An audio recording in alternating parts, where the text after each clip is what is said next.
So welcome everyone. और आज जो टॉपिक है, I wish when I was little younger, किसी ने एक्सप्लेन किया होता तो शायद थोड़े पैसे और बन गए होते. But anyways, never late than better late than never. So today's topic is a very important topic. Uh, Investment in commercial real estate or residential real estate. Very, very relevant and important topic, and no one better could have answered this question than Vipul, who has been in the industry for a very long time. So, without wasting time, Vipul, I am not wasting any time. Coming straight to the crux of it all. वो कहते हैं कि दुकान से मकान बनते हैं. Somewhere I read, दुकान से मकान बनते हैं, but a lot of times when selling commercial real estate, this is a statement which brokers use. So, how true is this? Quite misleading. Sorry? It's quite misleading. Misleading? Acha, okay. So actually, the actual meaning of this particular statement was that if you have a good business, then you'll be able to get other things in life. अगर मेरी दुकान चलती है तो मैं बाकी चीजें कर पाऊंगा. लेकिन वो किसी स्मार्ट मार्केटियर ने उसको एक्स्ट्रापोलेट कर दिया है that if you own commercial real estate, so उससे आपको मतलब you'll be able to basis that आपको ज्यादा फायदा हो जाएगा residential real estate से.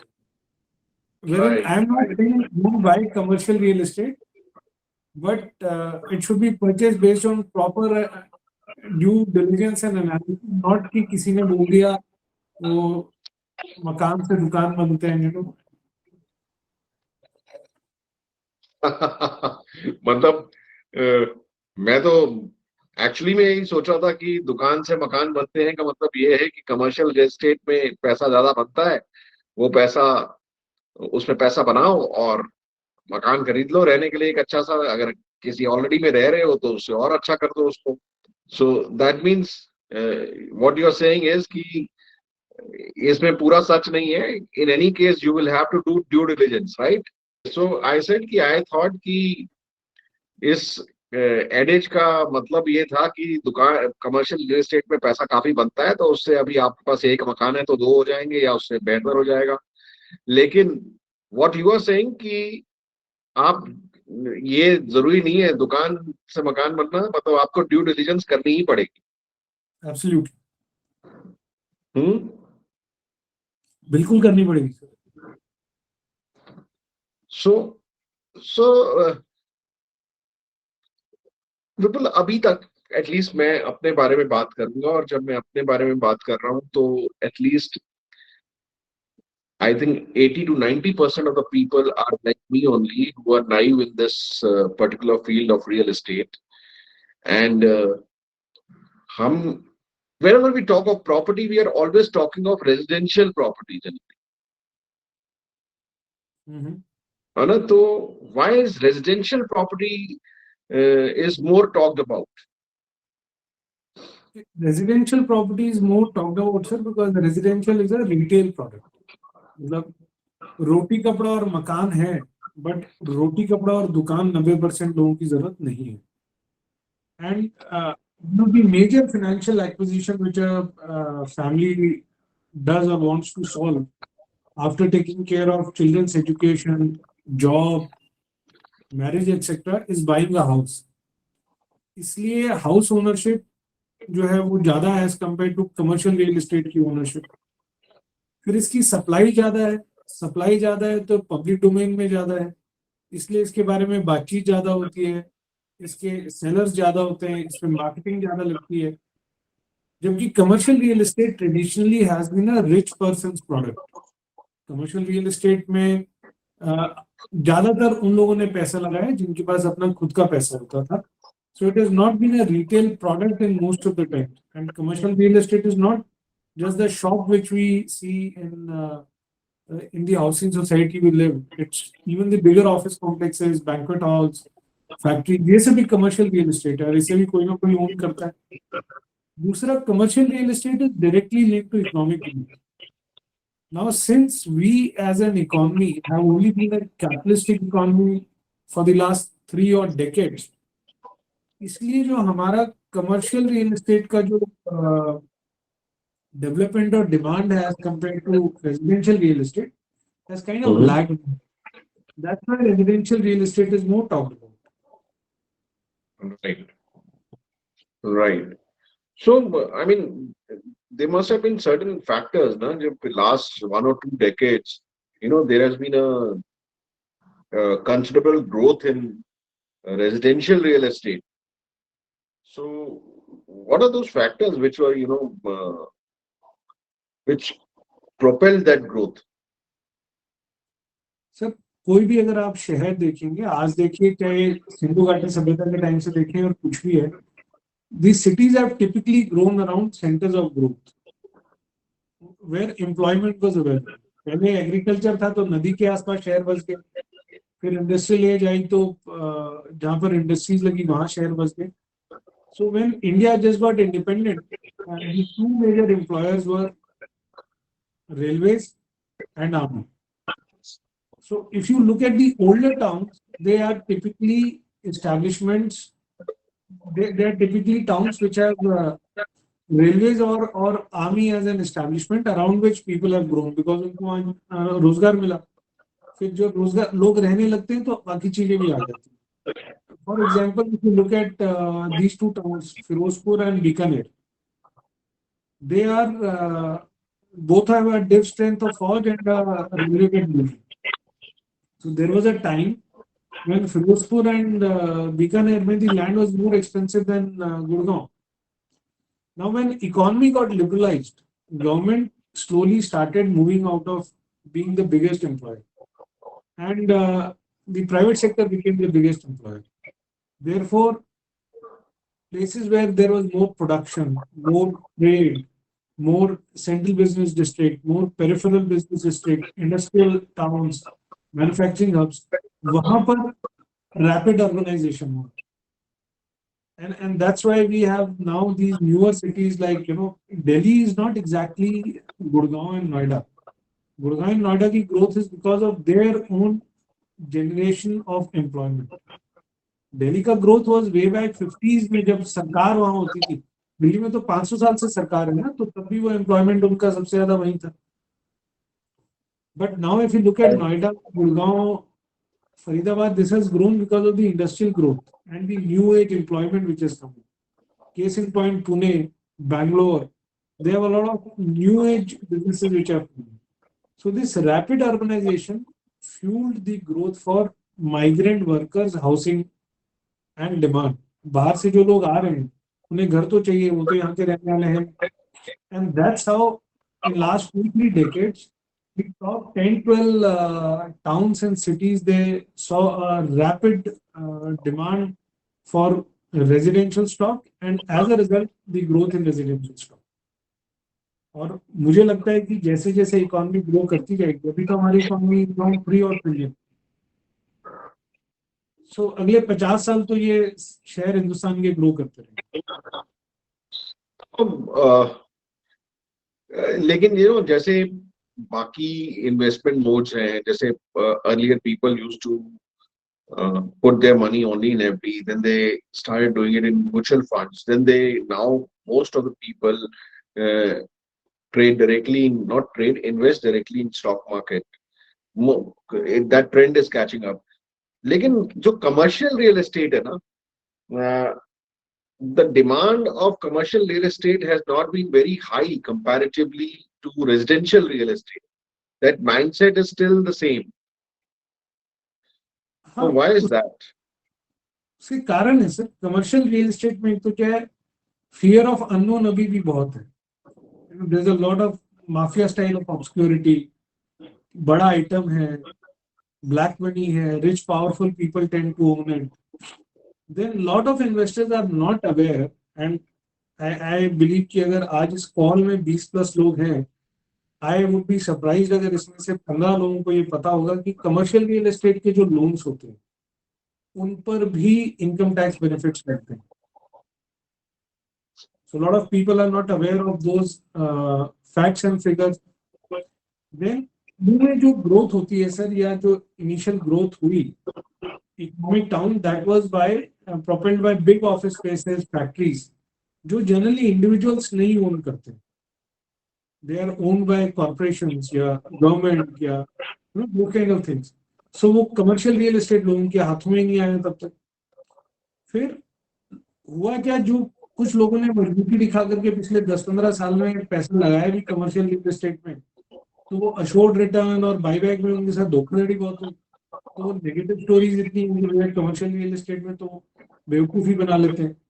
लेकिन अब जैसे जैसे इकोनॉमी की ग्रोथ हो रही है, लोगों का spending power, investment capacity increase हो रही है, तो कमर्शियल रियल एस्टेट की ग्रोथ अब आ रही है. दुकानों की, शोरूम की, ऑफिसेज की, छोटे ऑफिसेज की.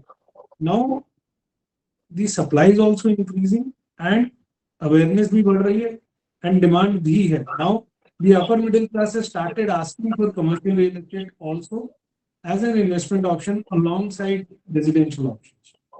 तो अभी तक demand and awareness was there, but now it is increasing. Right. So, but still, this investment, a particular segment only is, investing in this. Uh, Only a certain limited segment of investors are going in for commercial property. How do you see whether the trend is changing, it's going to change, and is it advisable? I mean, there's so many questions which come to the mind. Trend change हो रहा है sir, step by step. पहले आदमी अपना घर का मसला सुलझाता है, उसके बाद commercial is essentially second investment for any. Okay. So but trend is changing. लेकिन जो लोग उसमें इन्वेस्ट कर रहे हैं already, so that means they have kind of cracked that code. One can हमें से अभी भी दैट, सीखना है. one can say, मैं आपको एक बेसिक कंपैरिजन दिखाता हूं. I'll just show a chart to you. Allow me to make a presentation here. This is just a tabular comparison of commercial versus residential real estate.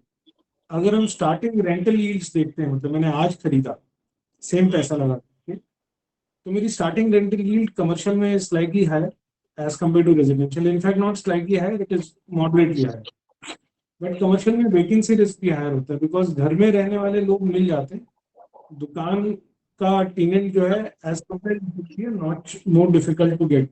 Maintenance जो है वो commercial real estate की easy होती है sir, because आपको उसके अंदर बहुत ज्यादा सा दिमाग नहीं लगाना होता है. On the other hand, residential real estate में it is a more complex thing to maintain. Kitchens हैं, वॉशरूम्स हैं, those kind of things. The moving parts are more in a residential property. Then lease duration, commercial, ये अच्छे से mix up हो गया. Commercial में it is 3+3+3 and residential में it is 11 months. ये मैं while doing ad there is उल्टा हो गया, ठीक है, मतलब उल्टा हो गया. Lease security duration. डिपॉजिट में भी there has been a error. So security deposit, because the lease duration is more, so commercial में security deposit generally 3 से 12 महीने के मिल जाते हैं depending on the property, and residential में it is usually 1 to 4 months, again depending on the property. Then availability of loans जो है sir, commercial real estate में availability of loans is one for a shorter duration, 10-12 साल, and up till 50 to 70% of the market value. As compared in residential real estate, आजकल 30-30 साल तक के loans मिलने लगे हैं, अब 80 to 90% of the market. फिर लोन का रेट ऑफ इंटरेस्ट भी थोड़ा सा ज्यादा होता है कमर्शियल रियल एस्टेट में. अगर रेजिडेंशियल का रेट अभी 8.5 है, तो कमर्शियल का रेट 9.5-10 के आसपास मिलेगा. रेजिडेंशियल की liquidity up to a certain extent ज्यादा होती है, बिकॉज आज भी कमर्शियल रियल एस्टेट के जो 70% 80% बायर्स हैं, वो पूरा फंड अपनी तरफ से लगा करके खरीदते हैं. So your buyer pool gets shrunk. So this would be a initial level comparison, I'll say, when it comes to commercial and residential real estate. But this is the first level of comparison. अगर मैं second level of comparison की बात करता हूँ, तो question है कि क्या सारे कमर्शियल रियल एस्टेट सेम है? So they are all different and सबकी अपनी अपनी एक डिफरेंट प्रोडक्ट लाइफ साइकिल है, इसीलिए उनके अलग अलग इन्वेस्टमेंट बिहेवियर्स भी हैं। मतलब अगर हम डिस्कशन को सिर्फ real estate, resident, small ticket commercial की बात करें, which can be purchase in lieu of a residential property, so उसको प्रोड्यूस करने की कॉस्ट भी अलग है। जो आपका स्टैंड अलोन कमर्शियल होता है, जो हमारे यहाँ आजकल जिसको मॉल्स कहते हैं, जहाँ पे लोग शॉप्स खरीदते हैं, या एक कमर्शियल है which is a part of a residential group housing society. So जो स्टैंड अलोन कमर्शियल है सर, एक तो उसकी लाइसेंसिंग कॉस्ट ज्यादा होती है, government charges more money in giving the license for a standalone commercial. Since the standalone commercial has to attract retail buyers based on its location, therefore the standalone commercial is usually located on arterial roads. As a result, standalone commercial जो होता है उसकी land cost काफी ज्यादा होती है, क्योंकि उसको फ्रंटेज देना है, it has to attract people who are using that particular road. इसलिए आप देखेंगे जो stand alone commercial real estate है, मॉल्स हैं, शोरूम्स हैं, they are generally on very prominent arterial roads, high traffic roads. अच्छा, ओवरऑल जो कंस्ट्रक्शन कॉस्ट, अगर हम रेजिडेंशियल सोसाइटी के अंदर की दुकानों की बात करें, सो वो रेजिडेंशियल स्टॉक से सस्ता बनता है, लेकिन स्टैंड अलोन कमर्शियल्स जो होते हैं उनकी कंस्ट्रक्शन कॉस्ट ज्यादा होती है, बिकॉज उसमें स्पेस वेस्टेज बहुत निकालना पड़ता है उनको। they have to cater for high flow of traffic, movement areas. So they have a उनको पार्किंग नॉर्म्स ज्यादा हैं, उनके फायर सेफ्टी नॉर्म्स ज्यादा हैं, लिफ्ट की डेंसिटी ज्यादा है। सो जो स्टैंड अलोन कमर्शियल्स होते हैं उनका कंस्ट्रक्शन कॉस्ट भी रेजिडेंशियल से ज्यादा होता है। What else would you like to know sir? मतलब अगर कंपैरिजन करें तो I mean I would say कि एप्पल टू एप्पल कंपैरिजन करने में कमर्शियल रियल एस्टेट बनाना भी महंगा है, except for the society shops, उनको बनाना सस्ता होता है। So what is the crux of it? जो eyeball comparison अगर हम करते हैं residential versus commercial real estate में, so what you're saying is that commercial real estate is the ticket is little higher. Production ticket is higher and therefore usually per square feet rates पे it is more expensive as compared to residential. So आपको उतने पैसे में जगह कम मिलती है। Right. Per square उसमें तो जगह कम मिलती है, एंड देन उसकी फेयर वैल्यू भी नहीं पता लगती है कि what is the fair value of that. ये भी एक बहुत मुश्किल काम होता है शायद। अब इसमें भी क्या है सर, एक स्टेप और आगे जाए कंपैरिजन में, तो ओवरऑल बेसिक डिजाइन की बात अगर हम करेंगे किसी भी शहर में, एटलीस्ट एनसीआर के आप मास्टर प्लान को देखेंगे, तो कमर्शियल रियल एस्टेट की overall supply would not be more than 4 to 5% of the total residential development. Because उसकी डिमांड भी उतनी है ना, रहने के लिए लोगों को। मान लीजिए मेरे पास, मुझे 1000 एकड़ शहर बसाना है, तो 1000 एकड़ में से मैं 950 एकड़ का रेजिडेंशियल प्लान करूंगा एंड 50 एकड़ का कमर्शियल प्लान करूंगा। That is how the design norms are, because otherwise the commercial will get over supplied. लेकिन क्योंकि commercial is also dependent on the business growth, मैं दुकान लिए मेरे ग्राहक आने लगेंगे तब मैं वहां पर, मेरे लिए it will become profitable, I will stay. So जो कमर्शियल रियल एस्टेट की holding and maturity and returns हैं, they are even more long term than residential. Good for rental, but capital growth आने में समय लगता है। हाँ, जब होती है तो वो कई गुना ज्यादा हो जाती है, बिकॉज मार्केट्स मेच्योर हो जाते हैं, लोगों के बिजनेसेस चलने लग जाते हैं। मतलब दुकान पुरानी नहीं होती है, तो जैसे जैसे पुरानी होती है उसकी ग्राहकी बढ़ती जाती है। सो इसलिए if your commercial real estate is actually the real estate where location is much more important as compared to residential. Residential real estate में location की as such कोई importance होती नहीं है, except कि जब बेचना होता है तो थोड़ा सा उसको शोर करना पड़ता है। But commercial real estate में location is important, especially in retail, because it is the basis of your location that people will come to the business. Right. So is there a further deep dive required between the comparison of residential and commercial real estate? तो मैंने आपको भी 3 level बताया sir, basic तो बताया। Second is that cost of production in commercial is more, so prices are higher, और आप उसको खरीदना because of lesser availability of loans percentage wise and tenure wise. Tenure कम होने से ईएमआई ज्यादा हो जाती है, तो उसको खरीदना भी थोड़ा सा मुश्किल होता है। राइट। तीसरा, उसकी होल्डिंग्स लंबी रखनी पड़ती हैं, बिकॉज जब बिजनेस जमेगा तभी आपको आपका टेनेंट जो है वो उतनी लॉन्जिविटी रखेगा। लेकिन जैसे जैसे लॉन्जिविटी होती है, सो मकान का प्रॉब्ली बिल्डिंग डेप्रिशिएट हो जाएगी 50 साल में, लेकिन दुकान जो है वो 50 साल में बहुत ही ज्यादा अप्रिशिएट होगी, बिकॉज पूरा शहर बस चुका होगा। Right, right. And so when should an investor consider, investing in commercial real estate? Sir पहली बात तो, आपने अगर अपना घर खरीदने का डिसीजन पूरा कर लिया है, तो आपका Hmm. Second third fourth property आप इन्वेस्ट कर रहे हैं, तो you should look at commercial real estate. दूसरा पॉइंट, अगर अपने पैसे लगा रहे हैं, मान लीजिए आपकी खुद की सेविंग्स है, आपका कोई रिटायरमेंट फंड है, आपकी कोई इनहेरिटेंस है, तो आपको कमर्शियल रियल एस्टेट में ही लगाना चाहिए, क्योंकि रेंटल यील्ड्स तो आपको बेटर आने लगेंगे। अगर आप लोन भी ले रहे हैं तो भी आप कमर्शियल रियल एस्टेट को देखें, लेकिन तब और ज्यादा डिलीजेंस की जरूरत है, क्योंकि अब आप कर्जा ले रहे हैं। फोर्थ, अगर if you are someone like you and me, entrepreneur है और आपके पास पैसा है, तो commercial real estate can be your first investment also, because यहाँ पर फिर वो वाला कहावत सही हो सकती है कि दुकान से मकान बनती है। Your shop, your establishment can actually give you that anchoring in your business and help you grow your business, not having the pressure of paying your rent or things like that, provided you are in So, that kind of a business. so anything else in which one should be careful about investing in commercial real estate?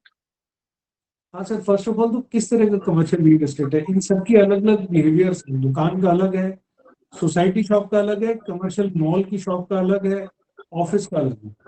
दूसरा, commercial real estate क्योंकि market छोटा है, it's not a very wide market, buyer sellers दोनों कम होते हैं, तो price negotiation का बड़ा स्कोप होता है as compared to residential real estate. For example, जितने भी ये बहुत बड़े बड़े नामी गिरामी बिल्डर्स भी हैं, जैसे डीएलएफ, गोदरेज, महिंद्रा एक्सेट्रा, इनके भी जो रेजिडेंशियल कॉम्प्लेक्सेस हैं उनमें as a matter of license there will be shops, but they are hardly advertised. So those shops, when someone wants to invest, they are purchased on a more one-to-one impact. So price manipulation commercial में काफी ज्यादा हो जाता है as compare to residential. फिर एक carpet area का बड़ा ध्यान रखना चाहिए, क्योंकि कमर्शियल में जो एक carpet area versus build up area का जो एफिशिएंसी है, इसमें भी बहुत खेल रहता है सर। और कमर्शियल रियल एस्टेट में पैसा वही लगाएं जो 15 साल से पहले उस पैसे की उम्मीद नहीं रखते, नहीं तो लिक्विडिटी नहीं बनती। And finally sir, unless until if you are a developer और मार्केटर तो अलग बात है, मेरी तरह से ब्रोकर है जिसने ट्रेडिंग करना है रियल एस्टेट में, या आप डेवलपर हैं जिसको बनाकर बेचना है, तो ठीक है। कमर्शियल रियल एस्टेट में अदरवाइज ट्रेडिंग के लिए नहीं खरीदना चाहिए कि मैं आज खरीद लेता हूँ, 2 किश्त दूंगा, फिर मैं ट्रेड कर दूंगा, उसमें बहुत बन जाता है। राइट। सो विपुल, ये बात करते करते मेरे दिमाग में ना एक और चीज आई कि यू मेंशन कि रेजिडेंशियल रियल एस्टेट में जो रेंटल यील्ड्स हैं बेसिकली वो 1.5 से 2%, 2.5% होता है, राइट? सो एंड इसमें 4.5 to 7 डिपेंडिंग ऑन आपकी लोकेशन, आपने कितनी ड्यू डिलिजेंस करी है।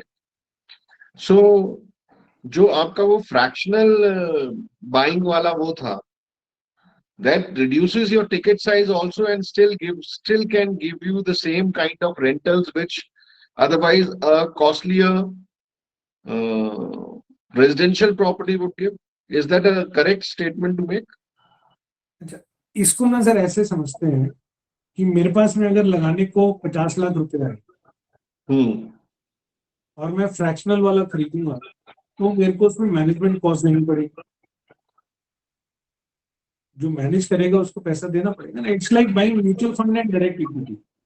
अगर मैं डायरेक्ट इक्विटी खरीदूंगा तो मुझे म्यूचुअल फंड की कॉस्ट कम होगी, distribution cost as well as the AMC cost, so मेरा यील्ड थोड़ा सा बेटर हो जाएगा। लेकिन अब मेरे पास लगाने के लिए 10-15 लाख रुपए हैं जिसमें कि मैं कुछ डायरेक्ट नहीं खरीद सकता हूँ, so then fractional ownership, REITs, they are definitely a good option. अगर मेरे पास 50 लाख लगाने के लिए हैं और 50 लाख के मकान पे मुझे रेंटल आता है 5 से 10 हजार, ठीक है, और मैं 10 लाख की प्रॉपर्टी फ्रैक्शनल ओनरशिप में खरीदता हूँ, एंड उसमें मेरी एक तो इन्वेस्टमेंट बहुत कम हो गई, एंड उसका रेंटल जो है वो मुझे 3-4 हजार रुपए आ जाता है माई शेयर, तो इज इट मैं दैट अ बेटर ऑप्शन? वो आप सही कह रहे हैं सर। मैं आपसे ये बोल रहा हूँ कि अगर आपने कम पैसा लगाना है तो fractional ownership, REITs, they are a good option. But अब आप ओके, अपने 50-60 लाख रुपए लगाना चाहते हैं तो फिर आप डायरेक्ट भी ओन कर सकते हैं। You right, don't need fractional right, ownership of big REITs because then you'll be able to reduce the management fees and your yield will right, get. Right. So what is the biggest challenge in commercial real estate investment then? Sir, biggest challenge is it is more volatile than residential real estate. देखिए, commercial real estate is directly linked to economy. Economy में ऊपर नीचे होगा, commercial real estate पे impact आता है। घर तो लोगों को चाहिए ही चाहिए, बट मेरा व्यापार नहीं चलेगा इकोनॉमी में, अभी रिसेशन आएगा तो मैं दुकान बंद कर दूं, ऑफिस बंद करके कहीं नौकरी करने की कोशिश करूंगा। So commercial real estate is directly linked to the economic cycles. Short term volatility रहती है, over a period of time चीजें बेटर होती जाती है। Volatility is again a short term phenomenon. But अगर मेरा 3-4-5 साल का होराइजन होगा तो कमर्शियल रियल एस्टेट में प्राइस वॉलेटिलिटी होने का चांस ज्यादा है, जिसका मतलब कि हो सकता है मैंने आज 50 लाख का लिया और 3 साल बाद हो सकता है वो 40 का ही बिक रहा हो, because of turmoil in the market. Corona हो गया तो 1-1.5 साल तक बाजार ही बंद हो गया। इकोनॉमिक साइकिल से लीकेज कमर्शियल रियल एस्टेट का ज्यादा होने की वजह से एक बहुत वॉलेटाइल, और यही उसका फायदा भी, जैसे जैसे इकोनॉमी ग्रो करेगी उसकी डिमांड और ज्यादा बढ़ती। So, and I think as was residential settlements वो ऑक्यूपाई होने लग जाती हैं, इट टेक्स टाइम, एंड वहां पे मतलब बहुत सारी ऐसी प्रॉपर्टी हैं जैसे डिस्ट्रिक्ट सेंटर जनकपुरी के पास मैंने देखा था, for so many years the building was totally vacant and now there is no space there, you don't get to buy any of those things. Similarly in our Arcadia market near my home, it's a Unitech this thing. Just few years back, 4-5 years back, it was all empty and nobody was going there. Today, there is no space. So you're right. बिल्कुल। If you have a longer horizon, then commercial property, I think, is my understanding right? हाँ बिल्कुल, आप ठीक कह रहे हैं sir.